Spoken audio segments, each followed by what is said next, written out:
आम्हाला फोन आला आईच्या मोबाईलवरून. एका माणसाने फोन केला आम्हाला की हा फोन कुणाचा आहे करून. तर भावाने म्हटलं की माझ्या आईचा आहे करून. तो बोला तुमची आई जागच्या जागी ठार झाली, बसवाल्याने उडवलं दवाखान्याच्याच इकडे. आता आई तर गेली तर काय मागणी आहे, पण सरकारला हे मान्य करायला पाहिजे की कुणाला असं बस चालून द्यायची नाही ज्याला माहीत नाही काहीच नाही. आता 1 तारखेला तो कामाला लागला आहे आणि 9 तारखेला त्यांनी एवढं मोठं दुर्घटना केलं आहे. आता इकडे तुम्ही बघा, तुम्ही बघितलं असाल रस्त्यामध्ये तुम्हाला बस दिसणार, रिक्षा दिसणार, फेरीवाले लावून बसतात धंदा, शाळा पण 2-4 इकडे आहेत.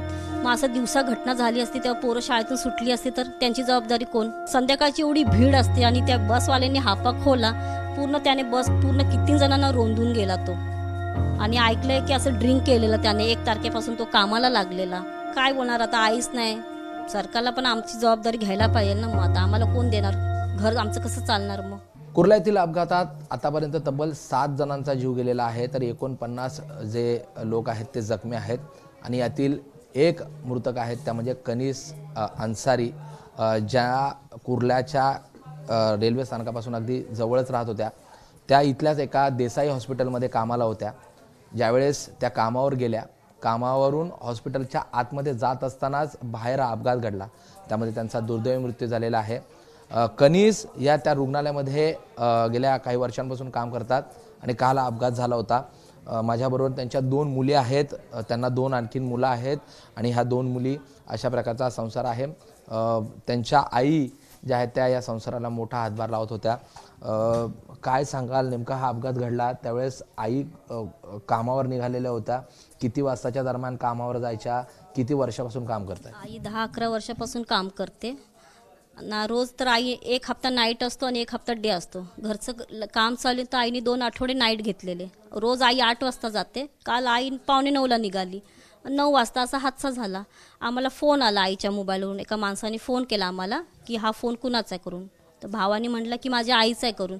तो बोला तुमची आई जागच्या जागी ठार झाली, बसवाल्याने उडवलं दवाखान्याच्याच इकडे. तर माझा भाऊ, वहिनी, बहिणी वगैरे सगळ्या पळत पळत गेल्या, पण आईची तिकडे बॉडी नाही दिसली आम्हाला. मग हे लोक दवाखान्यात पळाले, बाबा हॉस्पिटलमध्ये. तिकडे पण त्यांना नाही भेटली. नंतर पाठवून ॲम्ब्युलन्स घेऊन आली बॉडींना. मग आम्हाला आतमध्ये पण जाऊन दिलं नाही बघायला, भेटायला नाही दिलं. नंतर बहीण जाऊन बघून आली बॉडीला. घरामध्ये लग्न होतं, तुमच्या भावाच्या लग्नाच्या तयारी चालू होत्या आणि आता हा दुःखाचा डोंगर कोसळलेला आहे. काय सांगाल, काय मागणी आहे एकूण कुटुंबाची? आता आई तर गेली तर काय मागणी आहे, पण सरकारला हे मान्य करायला पाहिजे की कुणाला असं बस चालून द्यायची नाही ज्याला माहीत नाही काहीच नाही. आता 1 तारखेला तो कामाला लागला आहे आणि 9 तारखेला त्यांनी एवढं मोठं दुर्घटना केलं आहे. आम्हाला काहीच नाही, आमची आई गेली आहे. बस एवढं पाहिजे की सरकार ध्यान दे, बस और कुछ नाही. घरात लग्नाची तयारी सुरू होती तुमची? हो, सुरू होती, पण आता आईचं असं झालंय तर आम्हाला दुःख आहे, मग ते थांबलंय. काय तुमची आता मागणी असणार आहे एकूण सरकारकडे, प्रशासनाकडे? 7 जणांचे मृत्यू झाले. आता इकडे तुम्ही बघा, तुम्ही बघितलं असाल रस्त्यामध्ये तुम्हाला बस दिसणार, रिक्षा दिसणार, फेरीवाले लावून बसतात धंदा, शाळा पण 2-4 इकडे आहेत. मग असं दिवसा घटना झाली असती तेव्हा पोरं शाळेतून सुटली असती तर त्यांची जबाबदारी कोण? आता तुम्ही फेरीवाल्यांना बसू नका देऊ, या तर रिक्षा स्टँड तिकडे लावून नका देऊ. रस्ता तरी मोकळा पाहिजे ना पब्लिकला येण्या जाण्यासाठी. इकडे हा खूप त्रास असतो, इकडे येण्या जाण्याचा खूप म्हणजे खूपच त्रास असतो. यायला जायला सुद्धा भेटत नाही, गाडी सुद्धा आत येत नाही. तुमचं म्हणणं हे देखील आहे की त्या ठिकाणी प्रशासनाने रस्ते मोकळे ठेवले नाहीत, हे देखील पाहिजे. मोकळे नव्हते आणि संध्याकाळची एवढी भीड असते आणि त्या बसवाल्यांनी हापा खोला पूर्ण, त्याने बस पूर्ण किती जणांना रोंदून गेला तो. आणि ऐकलंय की असं ड्रिंक केलेलं त्याने. 1 तारखेपासून तो कामाला लागलेला.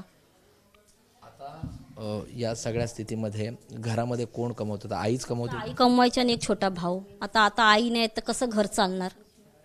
आम्ही कुठं जाणार आता? कोण बघणार आम्हाला? काय मागणी मग तुमची?